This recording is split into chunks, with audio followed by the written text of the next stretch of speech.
On November 20th, 1945, in the German city of Nuremberg, an international tribunal convened to try the major Nazi war criminals. Over the course of 300 days, countless unprecedented crimes committed by the Third Reich's leadership were brought to light. A total of 403 open court sessions took place, with testimony from 116 witnesses.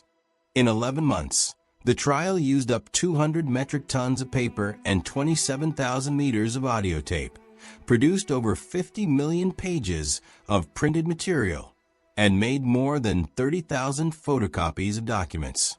Hundreds of kilometers of captured documentary film footage were reviewed, many reels serving as evidence of Nazi atrocities.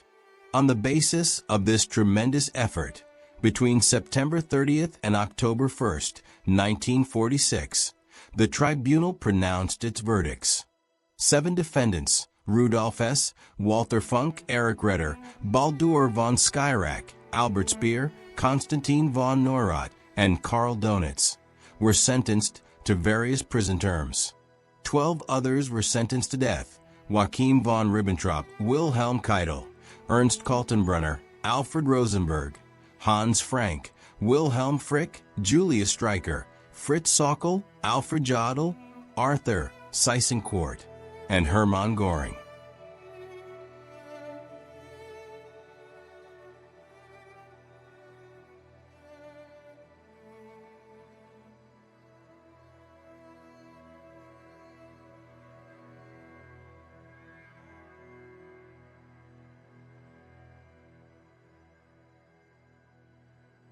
The executions were entrusted to professional executioner John Woods and a volunteer named Joseph Malta.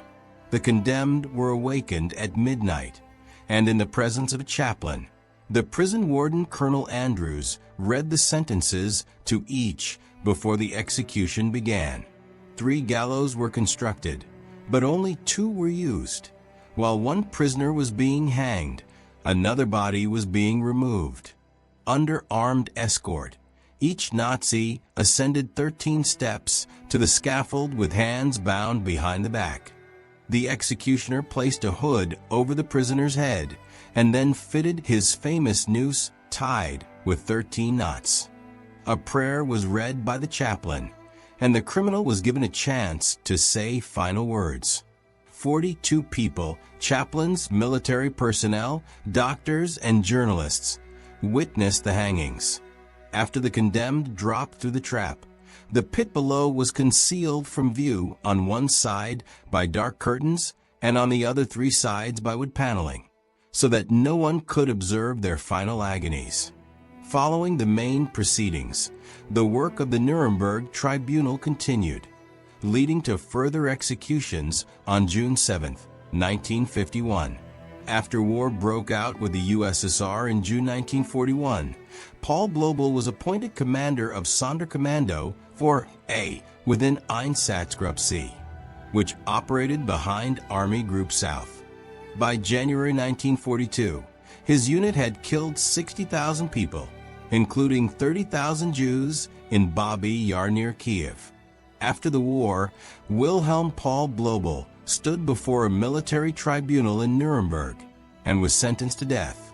He was hanged in Landsberg prison on June 7, 1951.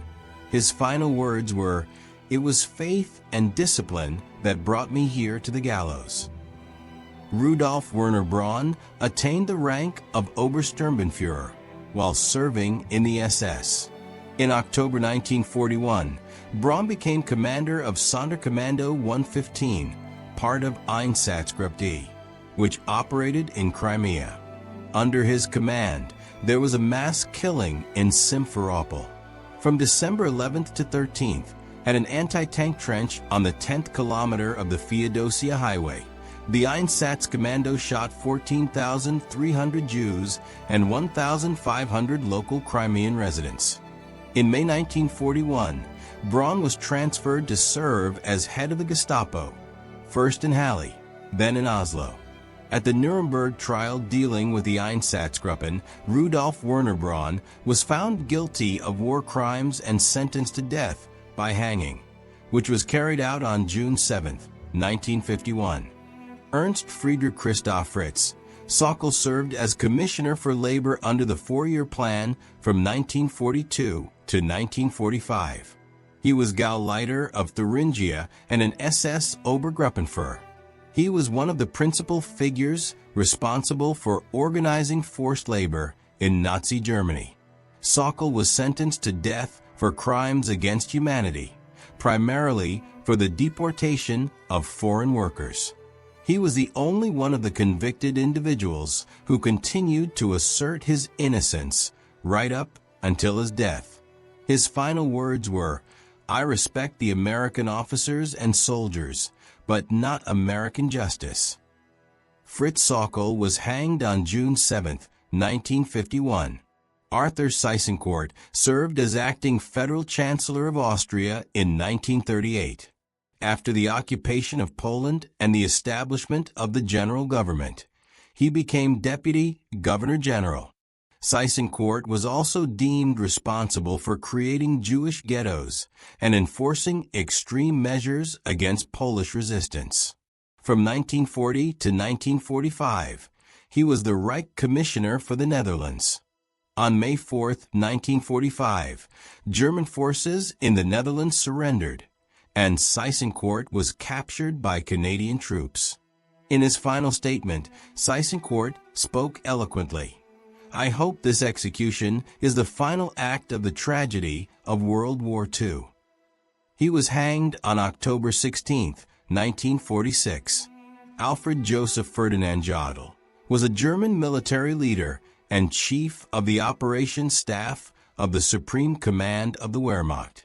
He was promoted to Colonel General in February 1944. Among other accusations at the Nuremberg Tribunal, Jodl was charged with actively planning the invasion of Czechoslovakia and conducting military actions against Greece and Yugoslavia.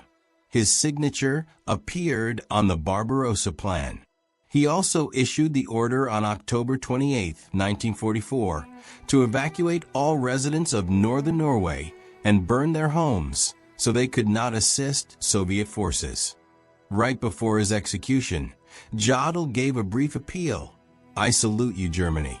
He was hanged on October 16, 1946, and it took him 18 minutes to die on the rope. Ernst Kaltenbrunner served as chief of the Reich Main Security Office, RSHA, and State Secretary of the German Reich Ministry of the Interior. He was an SS Obergruppenführer and General of the Police from 1943 and General of the Waffen-SS from 1944.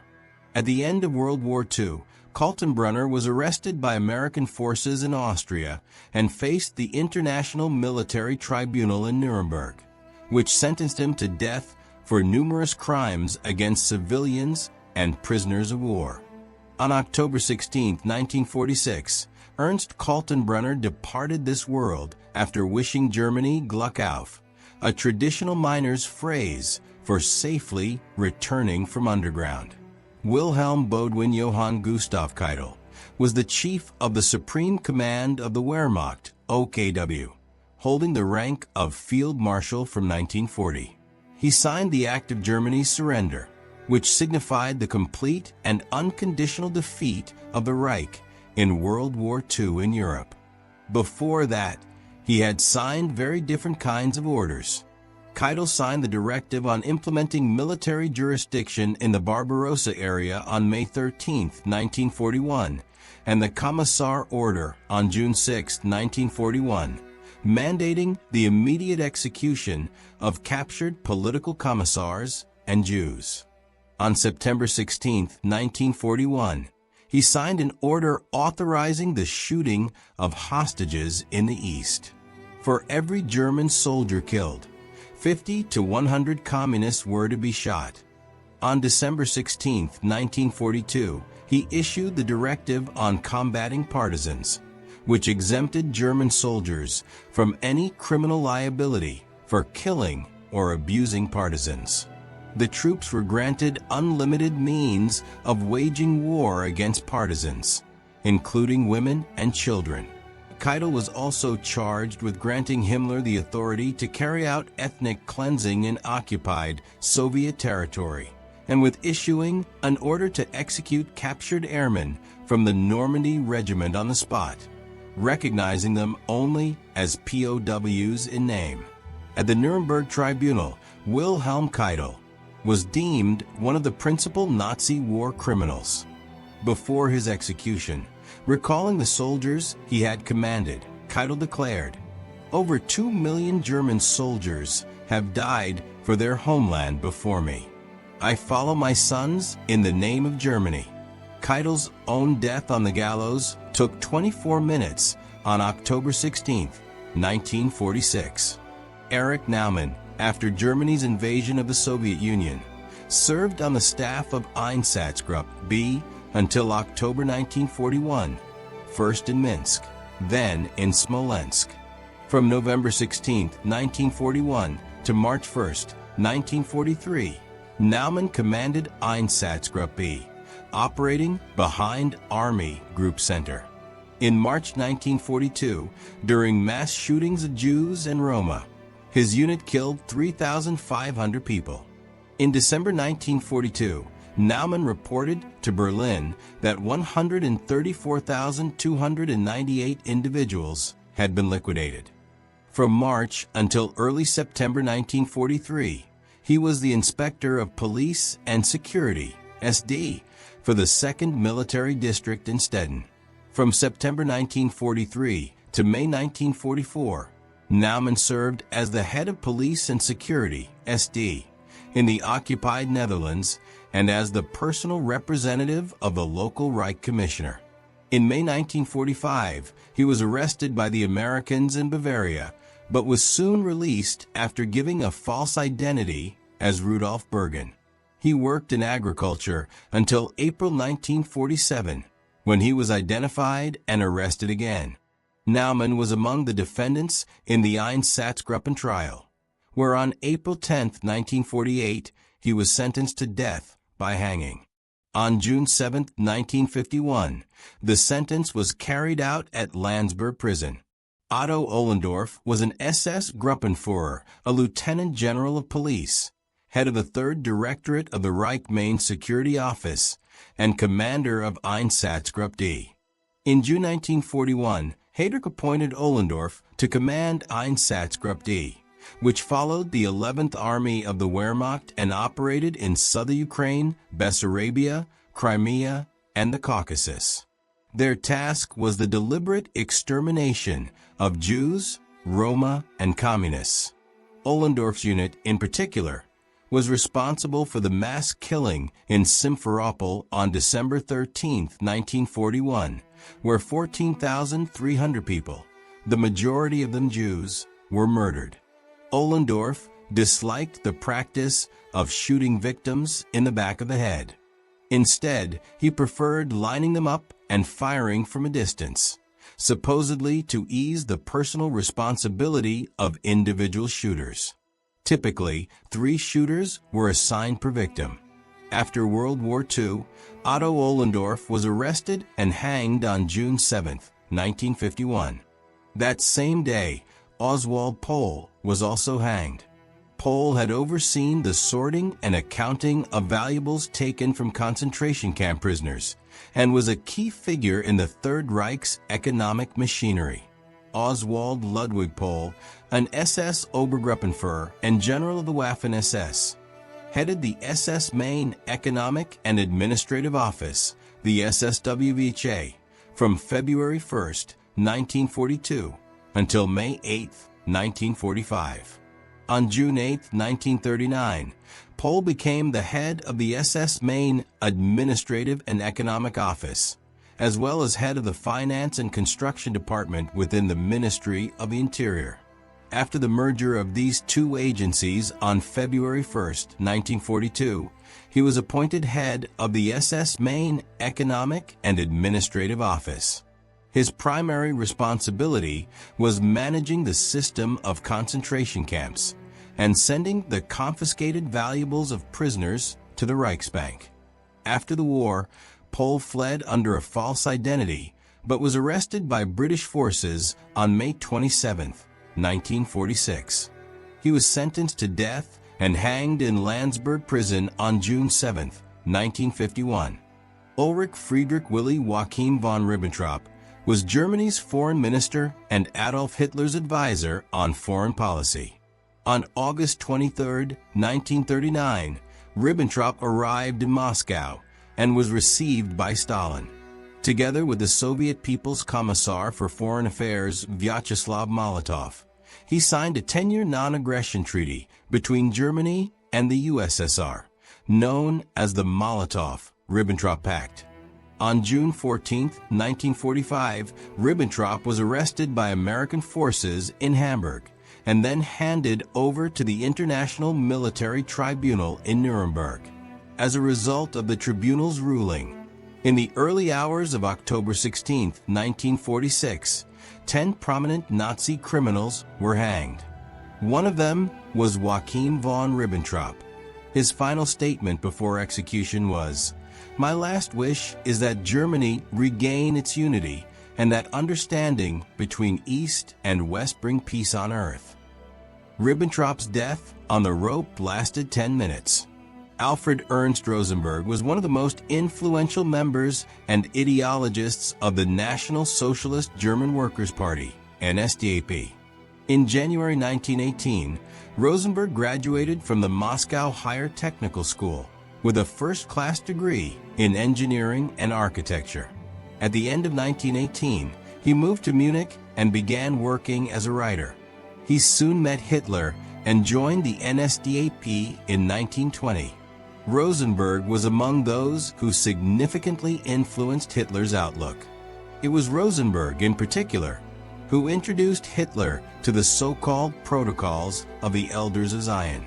Rosenberg claimed that the revolution in Russia was the result of a secret conspiracy orchestrated by the global Jewish community, which he also blamed for starting World War I.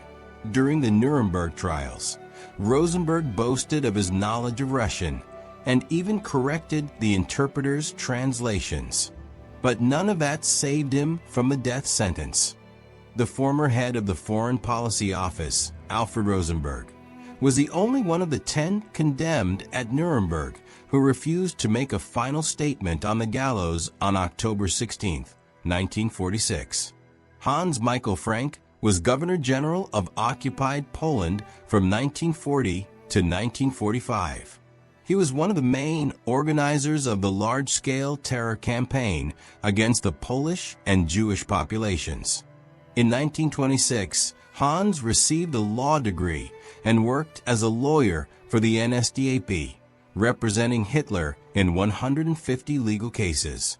After the Nazis came to power, Frank was appointed Reich Commissioner of the Ministry of Justice. During his administration in Poland, he was caught in a corruption scandal, but managed to escape conviction. After the war, Frank was arrested and sentenced to death at the Nuremberg Trials. The former Reich Minister of Justice of Germany, Hans Frank, smiled at the scaffold. In his final words, he said, "I am grateful for the good treatment I received during my detention and ask God to show me mercy." Wilhelm Frick was one of the leaders of the National Socialist German Workers' Party, an honorary SA and SS Obergruppenführer, a lawyer with a doctorate in law, a career police officer, and Reich Minister of the Interior of Germany from 1933 to 1943. He also served as Reich Protector of Bohemia and Moravia from 1943 to 1945. Starting in 1923, Frick was head of the Criminal Investigation Department of the Munich Police. In that position, he supported Hitler and participated in the Beer Hall Putsch. On May 2, 1945, Wilhelm Frick was arrested and brought before the International Military Tribunal in Nuremberg. The former Interior Minister was dejected and stumbled as he walked to his execution. But in the end, he composed himself and declared, Long live eternal Germany. Julius Streicher, Gauleiter of Franconia, editor of the main anti-Semitic and anti-communist newspaper Der Stürmer, and an ideologue of racism, was quite a peculiar individual. A former schoolteacher, he forced his students to greet him with Heil Hitler. As a Gauleiter, he took to carrying a whip and lashing prison inmates, and he was known to extort the husbands of his numerous mistresses, as well as help himself to valuables confiscated from Jews. Despite being the newspaper's chief editor, his intellect was said to be the lowest among all the defendants, leading Ribbentrop to refuse to sit at the same table with him at Nuremberg. Julius Streicher was the only defendant who had previously appeared in the Nuremberg courthouse on charges of corrupting a minor, for which he was acquitted, and the only one to be found guilty solely for his printed propaganda rather than actual involvement in decisions regarding war or genocide. When he was sentenced to death, he responded, "Of course the sentence is death. What else did you expect?" They knew that from the start. His execution was carried out by American Master Sergeant John Woods, an experienced hangman who had executed 347 murderers and rapists before attaining worldwide fame for his role in the Nuremberg executions of high-ranking Nazi criminals in 1946.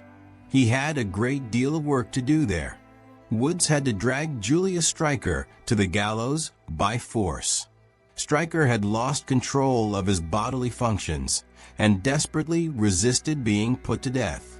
Woods even had to pull him downward by the legs to finish him off. Woods's assistant, Joseph Malta, later recounted, "Streicher was the worst. He was such a little fellow. When I went below, he was still alive, wheezing blood and foam from his mouth. I hung on him and yanked several times, but he still wouldn't die."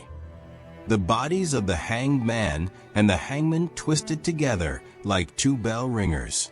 In the end, Woods managed to break Streicher's neck with his signature move.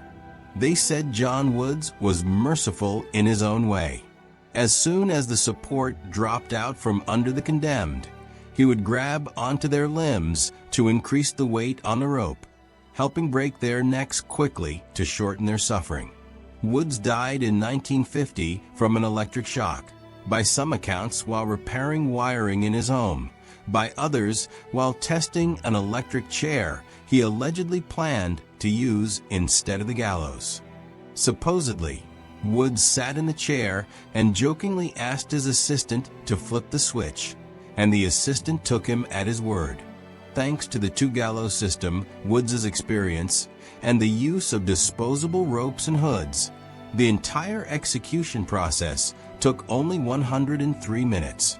Afterward, the body of Göring, who had committed suicide, was brought in on a stretcher. Hermann Göring, Reich Minister of Aviation, Reichsmarshal of the Greater German Reich, Obergruppenführer of the SA, Honorary Obergruppenführer of the SS, an infantry general, and an international war criminal, once famously told German soldiers, "Kill, kill, kill," assuring them that he would take all responsibility. For years, Göring was regarded as the second most powerful man after Hitler. However, in April 1945, a rift developed between them. Hitler publicly blamed Göring for failing to organize effective air defenses. On Martin Bormann's orders, Göring was stripped of his rank and awards and expelled from the party.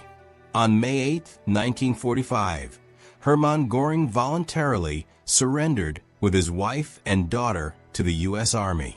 He later faced the International Military Tribunal in Nuremberg as one of the main war criminals. Yet Göring avoided the gallows by biting down on a cyanide capsule, despite the constant surveillance. Lying on his bed with his hands over the blanket, he managed to discreetly crack the poison ampoule with his teeth.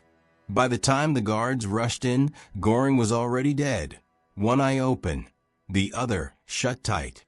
After the executions, the bodies of the hanged criminals and Göring were laid out in a row. An official photographer took pictures. Then the bodies were burned, and their ashes were scattered from a plain over the river Isar. That's all from us. Thank you for reading, and until next time.